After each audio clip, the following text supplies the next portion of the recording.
आयटकच्या वतीनं कालपासून मोर्चा इथं मुक्कामी मोर्चा आयोजित केलेला आहे। या मोर्चामध्ये आयटकच्या वतीनं अंगणवाडी, आशा वर्कर, शालेय पोषण कर्मचारी, बांधकाम कामगार कर्मचारी, ग्रामपंचायत कर्मचारी आणि अंशकालीन स्त्री परिचर इत्यादी असंघटित कामगार या मोर्चात सहभागी झालेले आहेत। काल 15 दिवसापूर्वी निवेदन देऊन सुद्धा त्या असंघटित क्षेत्रातील कामगारांचे सरकारने कोणत्या प्रकारची दखल न घेतल्यामुळे, काल सुद्धा कोणत्याही मंत्री शिष्टमंडळ न भेटल्यामुळे काल आम्हाला मजबुरीने मुक्कामी मोर्चा इथं करण्यात आलेला आहे। मागण्या साध्या साध्या अशा होत्या, ज्या शालेय पोषण कर्मचारी आहेत त्यांच्या 2013 मध्ये 1000 रुपये वाढीचा त्यांनी निर्णय घेतलेला होता, परंतु अजूनपर्यंत GR निघाला नाही। तो GR काढण्यात यावं म्हणून ह्या महिला इथं रात्री मुक्कामात बसलेल्या आहेत। अंगणवाडी कर्मचाऱ्याकरता त्यांच्याकरता जो पोषण ट्रॅकर ॲप 15 त्यांचे 5000 आणि 3000 रुपये मानधन वाढ त्यांनी जाहीर केलेली होती। त्यांनी 3000 रुपये फक्त वाढ दिली।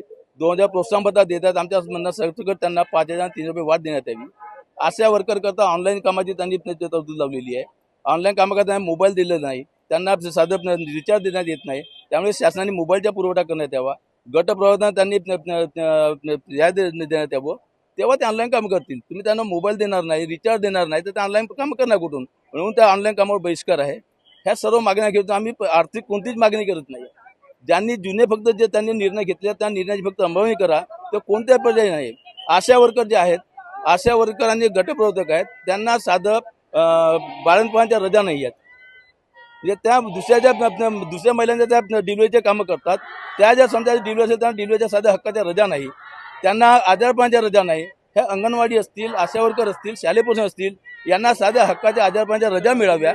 मंत्री चर्चा करतात, निवेदन घेतात, हो करतो सांगतात, आणि त्यामुळे काल समाधानकारक चर्चा झाली न झाल्यामुळे, आमचे प्रश्नाविरुद्ध आमच्या समाधान न झाल्यामुळे रात्री संपूर्ण महिला मुक्कामी झालेल्या आहेत। आज परत शिष्टमंडळ त्यांनी बोलावलेलं आहे।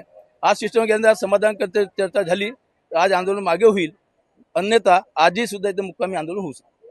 सरकारला आमचे हे आव्हान आहे का ज्या ह्या असंघटित क्षेत्रात काम करणाऱ्या महिला आहेत, या महिलांकरता किमान 2 वेळचे जेवण, अन्न, वस्त्र, निरावा, आरोग्य, शिक्षण एवढ्या मूलभूत गरजा भागवण्याकरता त्यांना मानधन त्याची वाढ करावी, हीच आमची मागणी आहे। आणि दुसरा एक महत्त्वाचा मुद्दा का त्या म्हातारपणामध्ये 60 ते 65 वर्षापर्यंत सेवा करतात, 65 वर्षापर्यंत त्या काम सरकारच्या करतील आणि रिटायर 65 वर्षाच्या झाल्यानंतर त्या कोणते काम करणार? म्हणून त्यांना म्हातारपणाचे स्वाभिमान जीवन जगता यावं म्हणून त्यांना पेन्शन देण्यात यावी।